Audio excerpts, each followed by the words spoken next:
विधानसभा 2024 आणि महाराष्ट्रासह मराठवाड्यामध्ये विधानसभा निवडणुकीची रणधुमाळी सुरू आहे आणि या विधानसभा निवडणुकीमध्ये अनेक नव्या चेहऱ्यांना आता आमदार झाल्यासारखं वाटतं.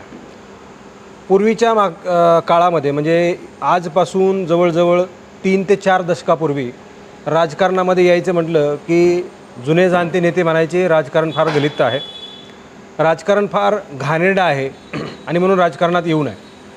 बाबासाहेब म्हणायचे तुम्हाला राजकारणात येऊन शासनकर्ती जमात बनायचं आहे आणि तुमच्या भिंतीवर लिहून ठेवा की तुम्हाला इथले शासनकर्ती जमात बनायचं आहे. ते आत्ता कुठेतरी लोक आत्मसात करत असताना पाहायला मिळतात आणि प्रस्थापितांच्या विरोधामध्ये उभा राहायला दिसतात. अलीकडच्या काळामध्ये मागच्या 5 वर्षामध्ये राजकारण काय असतं हे शेतावरच्या बांधावरच्या शेतमजुराला आणि शेतकऱ्याला सुद्धा कळून चुकलेलं आहे. त्यामुळे तो बऱ्यापैकी राजकारण काय असतं, नेते काय असतात, मतदान काय असतं, खरंच कुणी पैसे घेतं का, खरंच कुणी पैसे देऊन मतदान करून घेतं का, या सगळ्या गोष्टी लोकांना कळून चुकलेल्या आहेत. प्रस्थापित नेत्यांना आतापर्यंत कुठल्याही प्रकारचा पर्याय उरत नव्हता किंवा प्रस्थापित नेते पर्याय उरू देत नव्हते.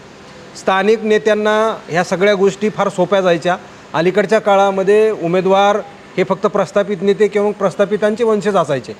आता शेतकरी शेतमजूरसुद्धा अर्ज भरून मतदारसंघामध्ये निवडणूक लढवण्याच्या तयारीमध्ये निवडणूक लढवतात. गेवराई विधानसभेबद्दल बोलणार आहोत, जो बीड जिल्ह्यातील गेवराई विधानसभा आहे. मराठवाड्यातील अशा काही जागा आहेत तर त्या जागांवर आता प्रस्थापितांचे धाबे दाणलेले आहेत. मराठी महाराष्ट्रानं पहिल्यापासून गेवराई, बीड, मराठवाड्यातील ज्या विधानसभा मतदारसंघामध्ये, मग नगर असेल, तिकडं नांदेड असेल, या सगळ्या लोकांपर्यंत जे आहे ते मराठी महाराष्ट्रानं सडेतोड मत मांडलेलं आहे. प्रस्थापितांच्या विरोधामध्ये लोक पुढे येत आहेत. त्यांनासुद्धा राजकारणामध्ये यायचं आहे आणि विकास करून घ्यायचा आहे. आतापर्यंत प्रस्थापितांनी इथल्या मतदारसंघातल्या लोकांना, मतदारांना गृहीत धरून सत्ता लाटलेली आहे आणि 2-5 पैसे खर्च करून सत्ता मिळवलेली आहे. विकासाच्या नावानं सगळीकडे बोंबाबोंब आहे. अशा सगळ्या परिस्थितीमध्ये काही लोक पुढे येतात. विकासाच्या नावानं काही गोष्टी करायच्यात का, तर त्यांच्या मनामध्ये काय आहे, या सगळ्या गोष्टी आपल्याला पाहायला मिळतात. प्रस्थापित नेते प्रवाहात लोकांना येऊ देत नव्हते, सुशिक्षित लोकांना येऊ देत नव्हते. त्यांच्या जोरावर आणि काही वेगळ्या पद्धतीने, या ठिकाणी मला ते काही बोलून दाखवायचं नाही, वेगळ्या पद्धतीने लोकांना रोकायचं आणि राजकारणामधून संपवायचं, हा जुना हातखंडा बीड जिल्ह्यातल्या अनेक राजकारण्यांचा राहिलेला आहे. बीड जिल्ह्याला फार राजकारणाचे कंगोरे पाहायला मिळालेले आहेत. त्याच प्रकारचा एक बीड जिल्ह्यातला गेवराई विधानसभा मतदारसंघ आहे आणि तिथेसुद्धा आता आजच्या या विधानसभा निवडणुकीमध्ये जुन्या आणि नव्या या दोघांचे समीकरण असणारे बहुरंगी लढत जी आहे ती विधानसभा मतदारसंघामध्ये होणार आहे. या विधानसभा निवडणुकीमध्ये उपस्थित असणारे अपक्ष उमेदवार आपल्यासोबत आहेत. सुघोष मुंडे, ते त्यांच्या काय नेमक्या भावना आहेत, विधानसभे क्षेत्रामध्ये काय त्यांना नव्यानं करायचं आहे, प्रस्थापित नेत्यानं त्यांना आजपर्यंत कधी संधी दिली होती का, काय नेमक्या गोष्टी आहेत, गेवराई विधानसभेसाठी त्यांना काय नेमक्या गोष्टी करायच्या आहेत, हे सगळं जे आहे ते त्यांच्याकडून जाणून घ्यायचं आहे. विस्तारानं बोलणार आहोत. तुम्हाला प्रेक्षकांना मला या ठिकाणी सांगायचं आहे, आउटडोअर आहे, कुठे सुविधा असते कुठं नसते. थोडाफार तुम्हाला इकडचा नॉईज येऊ शकतो, कुठले फटाके वाजलेले, दिवाळीचे दिवस आहेत, रस्त्याच्या कडेला आम्ही बसलेलो आहोत, वाहनांचा थोडाफार आवाज येऊ शकतो. थोडंफार मराठी महाराष्ट्राला सहकार्य करावं असं आवाहन आणि विनंती करतो. तुमचं मराठी महाराष्ट्रामध्ये स्वागत आहे. काय नेमकी परिस्थिती वाटली आणि तुम्हाला का वाटलं निवडणुकीमध्ये यायचं आहे? तुमचा राजकीय वारसा आहे, मात्र या सगळ्या गोष्टी फार दीर्घकाळानं तुमच्या वडिलांच्या नंतर तुम्ही उभ्या करताय, राजकारणामध्ये येऊ पाहताय. तिथल्या प्रस्थापित नेत्यांनी जे आहे ते तुम्हाला राजकारणामधून म्हणजे पुढे येऊ दिलं नाही किंवा मग वाट मोकळी करून दिलेली नाही. अनेक वेळा कुणी राजकारणी पुढे येत असताना, काही नवे होतकरू तरुण पुढे येत असताना तिथल्या प्रस्थापित नेत्यांनी काय आडकाठी करून जे आहे ते त्यांना राजकारणापासून दूर ठेवलेलं आहे. तुम्हाला काय वाटतं आणि काय विकास करावा वाटतो, कशी सगळी परिस्थिती आहे मतदारसंघाची? माझं नाव सुघोष नारायणराव मुंडे आहे. मी गेवराई जिल्हा बीड येथील रहिवासी आहे. मला राजकीय पार्श्वभूमी जरी असली तरी त्याहूनही महत्त्वाची माझी सामाजिक पार्श्वभूमी आहे, जी मला महत्त्वाची वाटते. या देशातील पहिला मंडलस्तंभ माझ्या वडिलांनी उभा केलेला आहे. त्यामुळे सामाजिक लढाईचं नेतृत्व पुढं करणं ही माझी प्रथम जबाबदारी आहे असं मी मानतो. आणि गेवराई तालुक्याचा प्रश्न, स्वातंत्र्यानंतर गेवराई तालुक्यात 2 घरांनी आलटून पालटून राज्य करतात. एक घराण्याची 40 वर्षापासून सत्ता आहे आणि दुसऱ्या घराण्याची 20 वर्ष सत्ता आहे. आणि तेच लोक जनतेला प्रश्न म्हणतात की आम्हाला संधी द्या विकास करायचा. यांना जनतेने सर्व सत्ता पदं दिली, इतरांना काहीही दिलं नाही. आणि आता हीच प्रस्थापित मंडळी लोकांना पुन्हा संधी मागतात. म्हणजे हा गेवराई तालुक्यातील जनतेला एक प्रकारे ग्रहित धरून त्यांच्यावर सरंजामी पद्धतीने राज्य करण्याचा हा प्रकार आहे. त्यामुळे माझ्यासारखे जे तरुण आहेत, जे सुशिक्षित आहेत, पण त्यांना गेवराई तालुक्यातील जनतेचं राजकीय दमन जे केलेलं जात आहे ते दिसतंय, हे असहाय्यपणे होतंय. आणि मागच्या 14 महिन्यापासून जे एक वातावरण तयार केलं जातंय की आमचं ऐका तर ठीक आहे, हे वातावरण तालुका असुरक्षिततेच्या भावनेत आहे. ज्या लोकप्रतिनिधींना मतदारांच्या पर्सेंटमध्ये ओबीसीचा टक्का सर्वात जास्त होता, त्यांनी ओबीसी आरक्षणामध्ये ज्यावेळेस छेडखानी चालू होती त्यावेळेस त्या लोकप्रतिनिधींनी किंवा प्रस्थापितांच्या पुढाऱ्यांनी एक शब्द देखील ओबीसी आरक्षणाबद्दल उच्चारलेला नाही. त्यामुळे गेवराई तालुक्यातील जनता ही असुरक्षिततेच्या भावनेत आहे. राहिला प्रश्न विकासाचा. विकास हा गेवराई तालुक्यामध्ये ठराविक पॉकेट्समध्ये झालेला आहे, ठराविक लोकांचा झालेला आहे. तो विकास वंचितांच्या उपेक्षितांच्या शेवटच्या घटकापर्यंत गेलेला नाही. त्या पंक्तीतल्या लोकांपर्यंत विकासाची वाढच आणखीन पोहोचलेली नाही. त्यांच्याकडे विकास घेऊन जाणं हे माझ्यासारख्या तरुणांची जबाबदारी आहे. त्यामुळे आम्ही पुढे आलेलो आहोत. आमच्या गेवराई तालुक्याला मूलभूत प्रश्न आहेत आमचे. BSP, बिजली सडक पाणी. आम्हाला लाईट हवी, आम्हाला चांगले रस्ते हवे आणि आम्हाला पाणी द्या. इरिगेशन जे तुम्ही तुमच्या शेतांमध्ये घेऊन गेले ते इरिगेशन सर्वसामान्यांच्या गोरगरिबांच्या शेतात आलं पाहिजे, तर तालुका प्रगतिशील होईल असं म्हटलं जातं. आणि आहे की गेवराई तालुका हा सिंदफणेच्या आणि गोदावरीच्या मधला तालुका आहे. पण आणखीनही गेवराई तालुक्यामधील बरेच लोक हे ऊसतोडीला जातात. मग जर नैसर्गिकरित्या तालुक्याला इतकी निसर्गाने सधनता दिलेली आहे, पण काही लोकांच्या कोतेवृत्तीमुळं हा विकास सर्वसामान्यांपर्यंत पोहोचला नाही. आणि हा विकास सर्वसामान्यांपर्यंत पोहोचविणं ही आमची नैतिक जबाबदारी आहे. यामुळे मी यावेळेस निवडणुकीत भाग घ्यायचं ठरवलेलं आहे. नाही, राजकारणामध्ये मी आता बोलताना असताना सांगितलं किंवा मग तुम्हालाही माहीत आहे, मतदारसंघामध्ये निवडणूक लागल्या किंवा मग 5-6 महिन्यांपासून हे सगळं वारं व्हायला लागतं. मतदारसंघामध्ये अशी सगळी परिस्थिती निर्माण होते की आता निवडणुका आहेत, पुढच्या 5-6 महिन्यावर निवडणूक आहेत. प्रस्थापित नेते फार पूर्वीपासून कामाला लागतात, मात्र ते कोणाला कळत नाही. कोण नव्यानं उदयास आलेलं आहे, कोण त्याला खतपाणी घालताय, ते पूर्णपणे टिकणार आहे का, या सगळ्या गोष्टी पाहिल्या जातात. आणि प्रस्थापित हेच वाट पाहत असतात की शेवटपर्यंत कोण नेमका टिकतो आणि शेवटी आपली कोणाची सामना होणार आहे. अशा सगळ्या परिस्थितीमध्ये किती लोक निघून जाणार आहेत, तुम्ही थांबणार आहे का, तुमच्याकडे पार्टीचं कुठलंही लेबल नाही आहे, मग तुम्ही अपक्ष आहात, त्यामुळे तुम्हाला अर्ज मागे घ्यायला फार सोपं आहे. तुम्ही मागे घेणार आहात का आणि काय नेमकी भूमिका असेल? मी माझ्या विचारांवर ही लढाई लढत आहे. मी गेवराई तालुक्यातील जनतेला या अगोदरही आणि ज्यावेळेस आचारसंहिता लागली त्यानंतरही मी अनेक गावांमध्ये लोकांशी बैठका केल्या, लोकांशी चर्चा केल्या.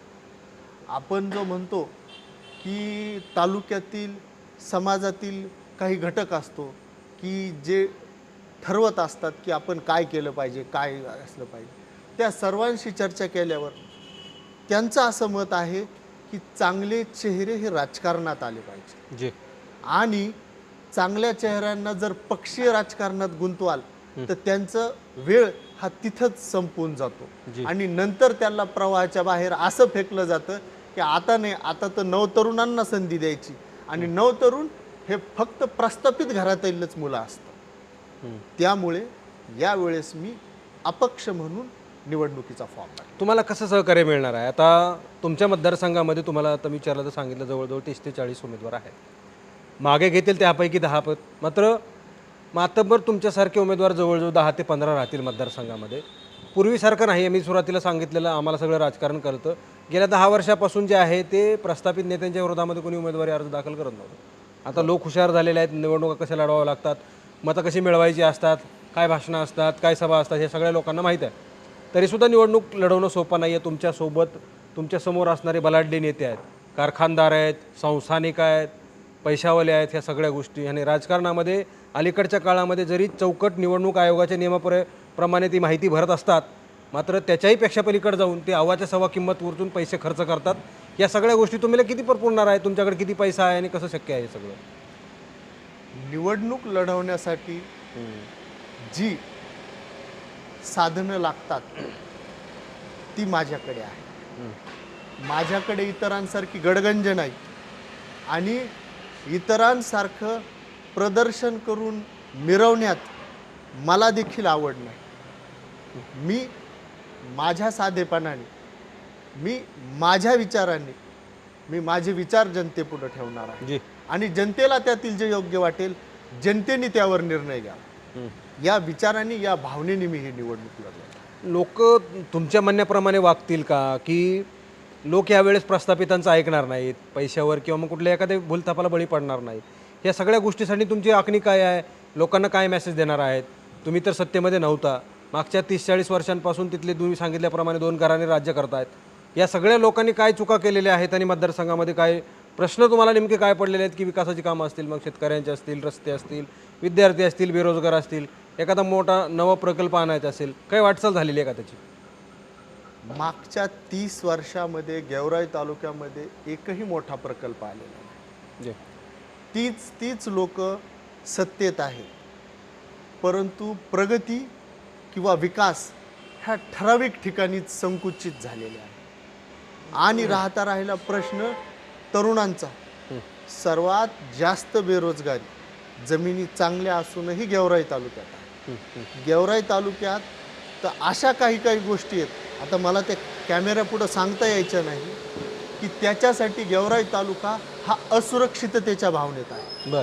ही वस्तुस्थिती आहे. बरं. आणि यातून मार्ग काढणं ही आपली जबाबदारी आहे आणि या जबाबदारीसाठीच आपल्याला पुढे होऊन हे परिवर्तन करायचं. तुम्ही जे सांगितलेला कुठली गुपित वस्तू आहे, तिथले प्रस्थापित राजकारणी सत्ताधारी त्याला आळवा घालू शकले नाही आहेत का, की त्यांच्याच ह्या सगळ्या गोष्टी आहेत?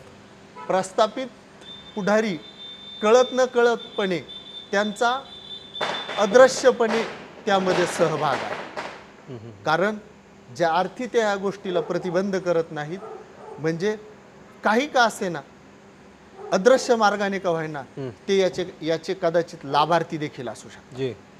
ही वस्तुस्थिती आहे. या सगळ्या गोष्टी बदलण्यासाठी तुम्हाला नव्यानं काय गोष्टी करता येतील?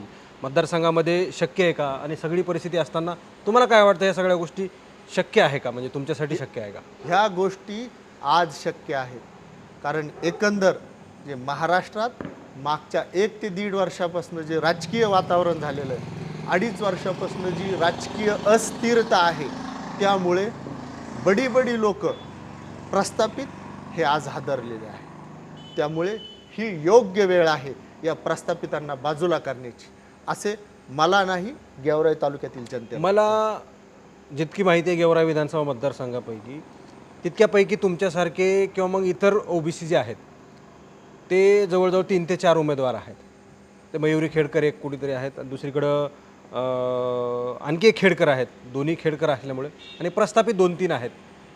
या सगळ्या गोष्टींमध्ये तुम्हाला जर खरंच प्रस्थापितांना हरवायचं आहे, तुम्ही छोटे मोठे लोक का एकत्र आला नाहीत आणि तुम्हाला हे का वाटलं नाही, की आता आपल्याला आमदार व्हायचं आहे खरं, मात्र आमदार व्हायचं आहे खरं ही प्रस्थापितांची सगळी जी काही सत्ता आहे, हुकुमशाही आहे, ही सगळी संपवण्यासाठी व्हायचं आहे. तुम्ही जर विस्फारून वेगवेगळ्या पद्धतीने उमेदवारी अर्ज दाखल केले आणि भरले, तर शक्य आहे का प्रस्थापितांना हरवलं? मी सुरुवातीला बोलत असताना सांगितलं की हीच सगळी परिस्थिती असते. फोडवा आणि राज्य करा ही नेहमी कूटनीतीची आहे तर राजकारण्यांची राहिलेली आहे, प्रस्थापितांची. तुम्हाला वेगवेगळ्या पद्धतीने उभा करायचं आणि पुन्हा त्यांनी जिंकून यायचं, असं वाटत नाही का तुम्हाला? आम्ही एकत्र आलो असतो तर चाललं नसतं का? जी तुमचे विचार आहेत ते सर्वांचे विचार आहेत, आणि यासाठी मी ऑगस्ट महिन्यामध्ये देशातील, माझ्याबरोबर इतर अनेक जण होते, या देशातील ओबीसी आरक्षण बचाव अशी पदयात्रा देशातली पहिली केली. आणि यामध्ये माझ्याबरोबर अनेक सहकारी होते. की त्यानंतर त्या पदयात्रेच्या समारोपानंतर मी यातील बऱ्याच जणांना संपर्क करून सांगितलं की आपण एकत्र असलं पाहिजे, आपण आपले एकत्र बैठकी असल्या पाहिजेत आणि आपण जर एकत्र असू तर आपण या प्रस्थापितांना एक समर्थ पर्याय देऊ शकतो. पण आता मानवी स्वभाव असतो आणि प्रत्येकजण महत्त्वाकांक्षी असतो आणि प्रत्येकाने महत्त्वाकांक्षी असणं यात चुकीचं काही नाही. उलट मला आनंद यात असा आहे की जी माझ्याबरोबरची मंडळी होती ती सर्वजण आज लढतायत. ती लढतायत म्हणजे या तालुक्यामध्ये तील गोरगरीब जनतेने, सर्वसामान्यांनी या प्रस्थापितांचा दबाव एक प्रकारे झुगारलेला आहे आणि ते आता हे आकाशात उडायला तयार झाले. मतदारसंघामध्ये प्रत्येक म्हणजे महाराष्ट्रासह देशभरामध्ये एक स्ट्रॅटेजी चालते, जी मतं आपल्याला मिळणार नाहीत. म्हणजे प्रस्थापितांची अशी राजकारणाची ती थेअरी असते, जी मतं आपल्याला मिळणार नाहीत ती विरोधकांनाही मिळू द्यायची नाही आणि म्हणून तिथं वेगवेगळी उमेदवार उभा करायची. अशी सगळी परिस्थिती तुमच्याकडं आहे का? सगळी परिस्थिती कशी आहे? तशी परिस्थिती आहे, पण जनता ही अतिशय चाणाक्ष आहे.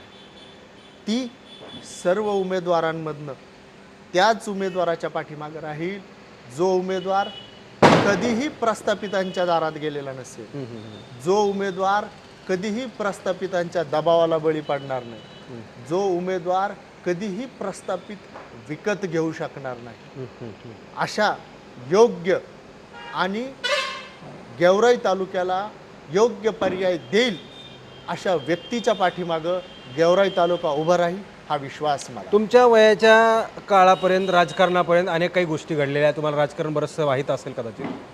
मात्र कधी अशी वेळ आली होती का की स्टँडिंग आमदार आहे एखादा आणि त्याला पार्टी सोडावी लागली? अशी सगळी परिस्थिती कधी आली होती का? म्हणजे ते नाव झाकून ठेवायचं काही कारण नाही. लक्ष्मण पवारांना चक्क पार्टी सोडावी लागली की आता मला निवडणूक पार्टीकडून लढवली तर मी पडणार आहे, या सगळ्या भीतीपोटी. म्हणजे तिथं चर्चासुद्धा आहे, कुजबूज आहे की लक्ष्मण पवारांनी निवडणुकीपासून पळ काढला मतदारसंघामधल्या परिस्थितीमुळं. एक फार मोठी पार्टी असलेली, देशभरामध्ये सत्ता असलेली, त्या पार्टीच्या उमेदवाराला सत्ता सोडावी लागते. काय ह्याचं कारण असू शकतं? काय परिस्थिती आहे सध्या? त्यांनी ज्या वेगवेगळ्या भूमिका घेतल्या त्या भूमिका कदाचित आता त्यांना स्वतःलाच विसंगत वाटत असावं. जे त्यामुळे त्यांनी अगोदर असा स्टँड घेतला की ते निवडणूक लढणार नाही. जी पण आत्ता जी माहिती भेटली किंवा ऐकलंय की त्यांनी देखील अपक्ष म्हणून फॉर्म भरलेला आहे. जी त्यामुळे त्यांच्या वागण्यातील किंवा त्यांच्या भूमिकेतील विसंगती ही सर्व जनतेपुढे आलेली आहे. त्यामुळे आता ते काय स्टँड घेतात हे 1-2 दिवसात कळेल.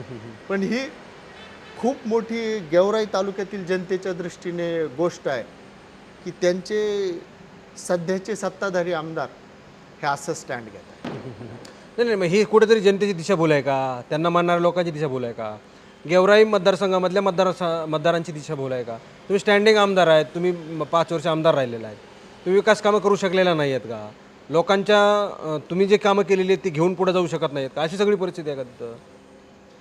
याबद्दल व्यक्त बोलताना त्यांनी की त्यांची काही ते ज्या पक्षात पूर्वी होते त्या पक्षातील काही मतभेद किंवा इतर राजकीय लोकांबद्दल त्यांचे काही मतभेद झाले असं त्यांनी सांगितलेलं आहे. आता त्याची खरी खोटी माहिती आपल्याकडे नाही आहे जी किंवा तो त्यांचा अंतर्गत वैयक्तिकही प्रश्न असेल, परंतु त्यांची विसंगती ही जनतेसमोर आलेली आहे. मतदारसंघामध्ये आणखी एक बलाढ्य नेता आहे तुमच्याकडे, पंडित विजयचे पंडित आहेत, बदामराव पंडित आहेत. ह्या दोघांना कसं सामोरं जाणार आहेत तुम्ही? तुमच्यासाठी काय नवीन विजन आहे? मी सांगितल्याप्रमाणे अनेक गोष्टी आहेत. निवडणूक प्रक्रियेमध्ये काही इकडं अदलाबदली होऊ शकतात, काही सत्ताधारी असल्यामुळे काही वेगळ्या काही परिस्थिती होऊ शकतात. लोकसभेला आपण सगळ्या गोष्टी त्या पाहिल्यात, काहीही होऊ शकतं. या सगळ्या गोष्टीला तुम्ही काही आळाबंधन घालता येईल का? काही त्याच्यावर वास ठेवता येईल का? अंकुश लावता येईल का? अशी सगळी परिस्थिती काय आहे का? आपण ज्यांची नावं घेतलेली आहेत या सर्वांना विजयी करण्यामध्ये लोकनेते गोपीनाथ मुंडे यांचा सिंहाचा वाटा. जी परंतु ज्यावेळेस लोकसभेची वेळ आली त्यावेळेस कोणी काय भूमिका घेतली आणि कोणी कसं काम केलं हे गेवराई तालुक्यातील सर्वसामान्य जनतेने पाहिलेलं आहे. गेवराई तालुक्यातील सर्वसामान्य जनतेने ते अनुभवलेलं आहे. त्यामुळे लोकसभेची रिॲक्शन ही विधानसभेत असणार आहे. नाही, विधानसभेला जरी होणार असली तरी लोकसभेला हे त्यांच्यासोबत होते. अमरसिंह पंडित होते, विजयसिंह पंडित होते. तिकडे लक्ष्मण पवार जरी नसले तरी ते त्यांच्या पक्षासोबत होते. त्यांचा वैयक्तिक काय वाद होता ते आम्ही ऐकलं की ते प्रचाराला नव्हते, मुलाला पाठवायचे, पुतण्याला पाठवायचे.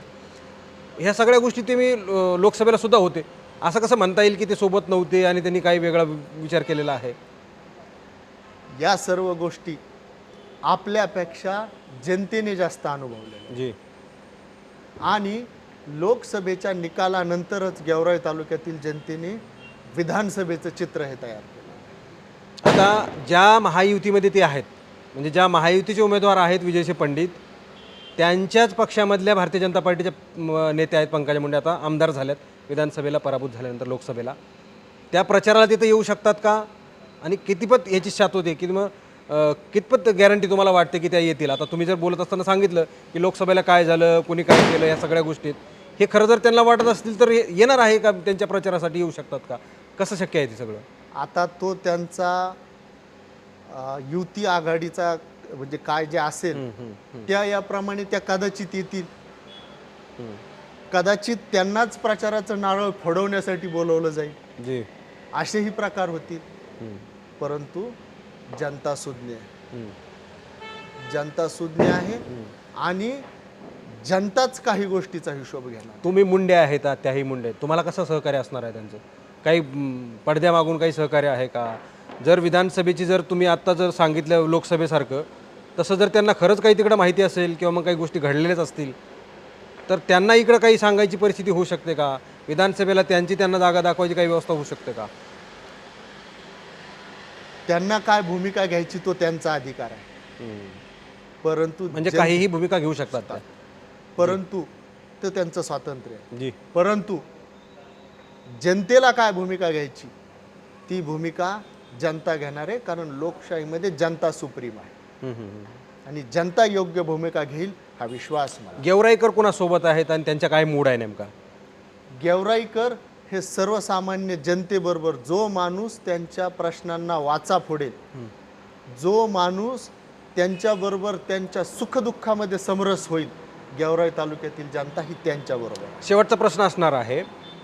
अनेक निवडणुका आपण पाहिलेल्या आहेत की जेव्हा प्रस्थापित किंवा मग इतर कुठला एखादा उमेदवार आहे त्याला आता हरवायची वेळ आलेली आहे आणि ते आपण सगळी एकत्र येऊन हरवू शकतो. काही उमेदवार असे असतात की उमेदवारी अर्ज दाखल केलेले असताना सुद्धा एकमेकांना आंदोलन किंवा पडद्यामागून सहकार्य करतात. तशी वेळ येणार आहे का? कोणी तुमच्यासोबत येऊ शकतं का? सगळे अपक्ष मिळून एकत्र येतील का आणि सोबत फिरून प्रस्थापितांना आता घरी बसवायचे, अशी सगळी परिस्थिती होऊ शकतं? काय चिन्ह आहेत का तशी काही येणाऱ्या काळामध्ये? निवडणुकीच्या ऐन वेळेला शेवटच्या दिवसपर्यंत, शेवटच्या काळापर्यंत होऊ शकतं का तसं काही? आता कोणाच्या मनात काय येईल हे मी सांगू शकत नाही. बरं.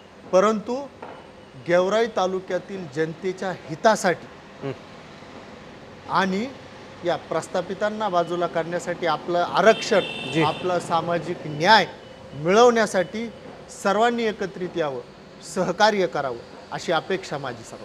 जे खूप खूप आभार तुमचे मराठी महाराष्ट्राला दिलेल्या वेळाबद्दल.